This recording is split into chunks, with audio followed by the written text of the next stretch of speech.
పోటని పాఠముంది మేటని ఆట ఉంది దేనికో ఓటు చెప్పరా.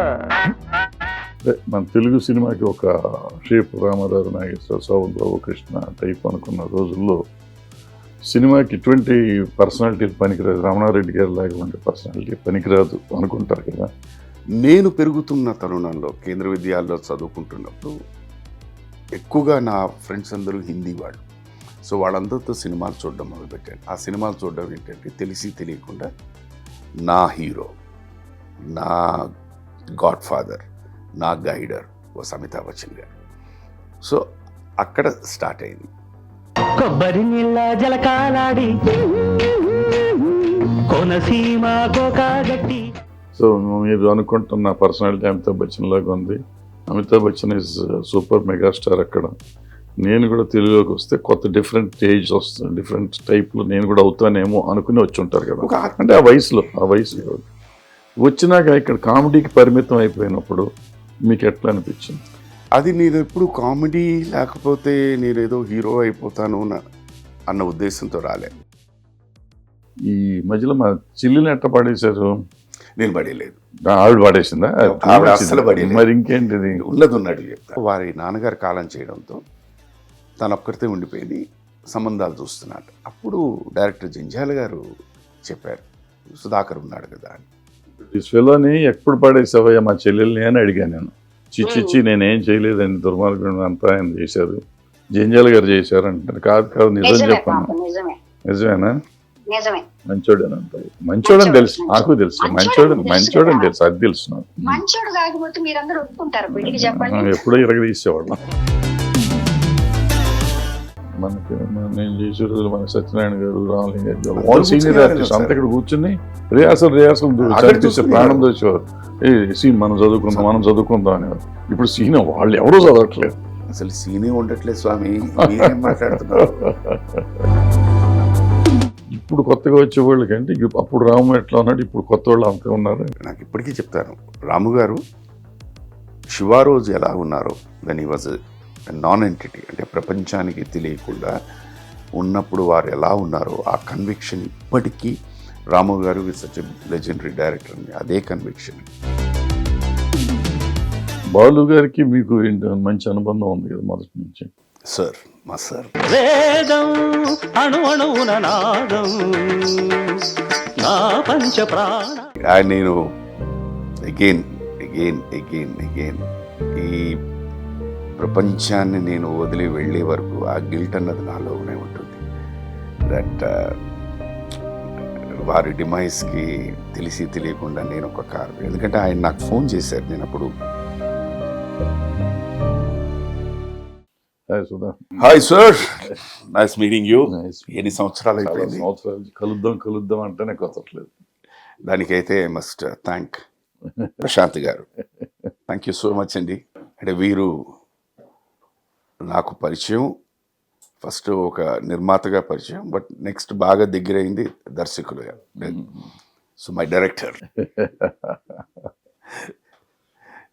Start from your beginning career. సినిమాల్లోకి వద్దామని ఎందుకు అనుకున్నావు? అంటే నువ్వు వచ్చినప్పుడు సన్నగా పొడుగ్గా, అంటే మన తెలుగు సినిమాకి ఒక షేప్ రామారావు నాగేశ్వర శోభన్ బాబు కృష్ణ టైప్ అనుకున్న రోజుల్లో సినిమాకి ఇటువంటి పర్సనాలిటీలు పనికిరాదు, రమణారెడ్డి గారి లాగా ఉండే పర్సనాలిటీ పనికిరాదు అనుకుంటారు కదా. నువ్వు రమణారెడ్డి గారి లాగా ఉండేవాడివి, అంటే స్ట్రక్చర్ వైజ్. ఎలా పనికి వస్తాను అనుకున్నారు అప్పట్లో? నేను అసలు ముందు సినిమాకి ఎందుకు వద్దాం? నేను పలు సందర్భాల్లో చెప్పిందే నాకు క్రికెటర్ అవ్వాలనే కోరిక. సో నేను స్కూల్ స్టేట్ లెవెల్ వరకు అడిగాను కేంద్ర విద్యాలయం. When it came down to college select అవ్వలే. సో దాంతో తెలియకుండా ఒక నిస్పృహ వచ్చేసింది. ఇది ఫస్ట్ ఇయర్లోనే, బీకామ్ ఫస్ట్ ఇయర్లో. బట్ నిజంగా కొంచెం ప్రయత్నించుంటే సెకండ్ థర్డ్ ఇయర్ కూడా ఉండేది. I could have come down. అది ఎందుకో బాగా నన్ను కృంగదీసింది అనమాట. కృంగదీయడం వల్ల ఏంటంటే ఇవాళ కూర్చొని ఆలోచిస్తే బహుశా నా గురించి నేను యాజ్ ఎ క్రికెటర్గా ఎక్కువగా ఊహించేసుకున్నానేమో, నేనేదో గొప్పవాడిని, గొప్ప క్రికెటర్ అని. దానివల్ల అలాగే అయిందేమో అని ఇవాళ ఆలోచిస్తుంది. This was one. సో దాంతో దట్ చనిపోయింది, అది మెల్లిగా కోరిక దాంట్లో చనిపోయింది. బట్ ప్యాషన్ ఫర్ క్రికెట్ ఇప్పటికి చావలే. ఏ మ్యాచ్ టీవీలో వచ్చినా చూస్తాను నేను పెరుగుతున్న తరుణంలో కేంద్ర విద్యాలయంలో చదువుకుంటున్నప్పుడు ఎక్కువగా నా ఫ్రెండ్స్ అందరూ హిందీ వాళ్ళు. సో వాళ్ళందరితో సినిమాలు చూడడం మొదలుపెట్టాను. ఆ సినిమాలు చూడడం ఏంటంటే తెలిసి తెలియకుండా నా హీరో, నా గాడ్ ఫాదర్, నా గైడర్ వాస్ అమితాబ్ బచ్చన్ గారు. సో అక్కడ స్టార్ట్ అయింది. ఆయన చూసిన తర్వాత మామూలుగా స్కూలు కాలేజ్ అనేసరికి ప్రతి వాళ్ళు ఏదో ప్లేలెట్స్లో వాటిలో యాక్ట్ చేయడం అనేది కామన్. అలా యాక్ట్ చేయడం దీంట్లో బాగా చేస్తున్నావు అనేసరికి ఆ బీజం దీంట్లో పడింది అనమాట. సో ఆయన్ని చూసుకుని ఆయన అలాగే సన్నంగా ఉన్నారు కదా, that is how it started. అంటే ఆయన లేక మంది కూడా వాయిస్ బాగుంది కదా, తెలుగుదేశాన్ని దున్నేద్దాం. అది అలా అని కాదు, వాయిస్ బాగుంది ఇవి అనేసరికి ఇవన్నీ వాట్ హ్యాపెన్స్ ఇస్ ఇండస్ట్రీలోకి వచ్చిన తర్వాతే చెప్పడం. ఇది స్పెషలీ మైక్రోఫోన్ ముందు నిలబడిన తర్వాత ఇంజనీర్స్ రికార్డ్ చేసేసి మంచి బేస్ ఉంది. మామూలుగా మాట్లాడుతున్నప్పుడు ఎవరు ఏమీ చెప్పరు. అది అలా స్టార్ట్ అయిందనమాట. అండ్ కొన్ని అనుకోకుండా జరుగుతాయా లేకపోతే అది రాసిపెట్టి ఉందా అన్నది నాకు తెలియదు. అనుకోకుండా జరుగుతాయంటే రాసిపెట్టి ఉందంటే అది మళ్ళీ తెలిసి తెలియకుండా అహంకారం కింద కాదు. కరెక్ట్గా నేను అప్పుడు పూనా ఫిలిం ఇన్స్టిట్యూట్కి అప్లై చేయడం, నాకు అక్కడ సీట్ రావడం. అన్ఫార్చునేట్లీ మళ్ళీ అక్కడ ఆ సంవత్సరం ఎందుకు అక్కడ ప్రాబ్లంతో యాక్టింగ్ వింగ్ క్లోజ్ చేయడం, వాళ్ళు మెడ్రాస్ ఫిల్మ్ ఇన్స్టిట్యూట్కి పంపించడం అప్లికేషను, వీళ్ళు నన్ను కాల్ ఫర్ చేయడం, సెలెక్ట్ అవ్వడం, ఇవన్నీ అలాగా దీంట్లోకి institute product from Madras film institute. Join అయిన ఒక 10 daysకే నాకు మన ఆర్ట్ డైరెక్టర్ తోటగారు, ప్రొడ్యూసర్ బుచ్చిరెడ్డి గారు అండ్ నండూరు విజయ్ గారు, డైరెక్టర్ కె విశ్వనాథ్ గారు చీఫ్, వీళ్ళు ముగ్గురు రావడం, తెలుగు కుర్రాళ్ళు ఎవరైనా ఉండడం అడగడం, మా మేడం మిస్సెస్ దేవదాస్ కనకాల్ గారు ఒక కుర్రాడు వచ్చాడు అని చెప్పడం, వాళ్ళు చూడడం, మేము వెళ్ళేదో మిస్సింగ్ సీన్లో ఏదో ప్రాక్టీస్ చేస్తున్నాం, వచ్చి డైరెక్టర్ గారిని కలవమని చెప్పడం, వెళ్ళడం, కలవడం, ఆయన చూడడం, ఇవన్నీ ఏంటంటే అనుకోకుండా ఒక చప్ అని మెట్లో అలా. బట్ ఆ సినిమాలో నేను సెలెక్ట్ అవ్వలేదు. అది సప్తపది. సో ఫస్ట్ నేను డైరెక్టర్ గారిని కలవడం సప్తపది. దాని తర్వాత ఆఫ్టర్ 1.5-2 yearsకి శుభలేఖ తీశారు.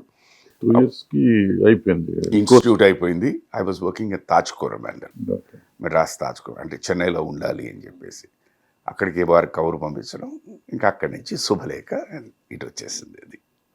ఇది నా ప్రయాణం. ఈ ప్రయాణం బాగానే ఉంది. అంటే ఇప్పుడు మనం అమితాబ్ బచ్చన్ మీకు గాడ్ ఫాదర్ కానీ మార్గదర్శి కూడా ఇన్స్పిరేషన్ వాట్ ఎవర్. సో మీరు అనుకుంటున్న పర్సనాలిటీ అమితాబ్ బచ్చన్ లాగా ఉంది. Amitabh Bachchan is super megastar. అక్కడ నేను కూడా తెలుగులోకి వస్తే కొత్త డిఫరెంట్ ఏజ్ వస్తుంది, డిఫరెంట్ టైప్లో నేను కూడా అవుతానేమో అనుకుని వచ్చి ఉంటారు కదా. అంటే ఆ వయసులో వచ్చినాక ఇక్కడ కామెడీకి పరిమితం అయిపోయినప్పుడు మీకు ఎట్లా అనిపించింది? అది నేను ఎప్పుడు కామెడీ లేకపోతే నేను ఏదో హీరో అయిపోతాను అన్న ఉద్దేశంతో రాలే. ఉద్దేశం లేకపోయినా అసలు ఆయన అన్నప్పుడు ఆయనే ఉంటాడు కదా దృష్టిలో. నా దీంట్లో ఏంటంటే ఇప్పుడు మీరు చెప్పినట్టు నాకు ఇప్పటికీ బాగా గుర్తు, శుభలేఖ టైంలో ఇదే భాగ్యనగర్ స్టూడియోస్లో మా కాస్ట్యూమర్ సూర్యారావు గారు నాకు డ్రెస్ ఇస్తూ రోజు అనేవారు, ఏమేం సార్ రోజు మీకు డ్రెస్ ఇస్తుంటే ఒక హ్యాంగర్ తొడిగినట్టుంది. వింటూ ఉండగా తెలుసు డెఫినెట్గా ఓహో ఇలాగున్నాను. అక్కడికి వాళ్ళు పాపం నాకు ఒక 3 inches లోపల ఫోమ్ వేసి కుట్టి దాని మీద చొక్కా వేస్తేనే ఆ పర్సనాలిటీ అనమాట. హిట్ టీవీ యాప్, ఇందులో short news, live news, entertainment shows, movies, digital magazines తో పాటు మీ జిల్లా వార్తలను కూడా ఫ్రీగా చూడొచ్చు. ఇంకెందుకు ఆలస్యం, వెంటనే హిట్ టీవీ యాప్ ని డౌన్లోడ్ చేసుకుని ఫ్రీగా ఎంటర్టైన్మెంట్ పొందండి. Hit TV app. Hit TV app. Please download hit TV app. Hit TV app ని ఫ్రీగా డౌన్లోడ్ చేసుకుని ఎంజాయ్ చేయండి. మీకు నచ్చిన ఎంటర్టైన్మెంట్ కోసం హిట్ టీవీ యాప్ ని ఫ్రీగా డౌన్లోడ్ చేసుకుని ఎంజాయ్ చేయండి. హిట్ టీవీ యాప్ ని డౌన్లోడ్ చేసుకుని ఆస్వాదించండి, ఆశీర్వదించండి. ఇంతమంది సెలబ్రిటీలు హిట్ టీవీ యాప్ ని డౌన్లోడ్ చేసుకోండి అని చెప్తున్నారంటే ఎంత మంచి యాప్ ఆలోచించండి. అమెరికాలో చదవాలనుకునే వాళ్ళకి విశ్వసనీయమైన పేరు మన శౌర్య కన్సల్టెన్సీ. UK లో 1 year masters, UK లో 1 year masters, 2 years work permit up to 5 years visa. Contact Saurya Consultancy. Contact 89851 89851.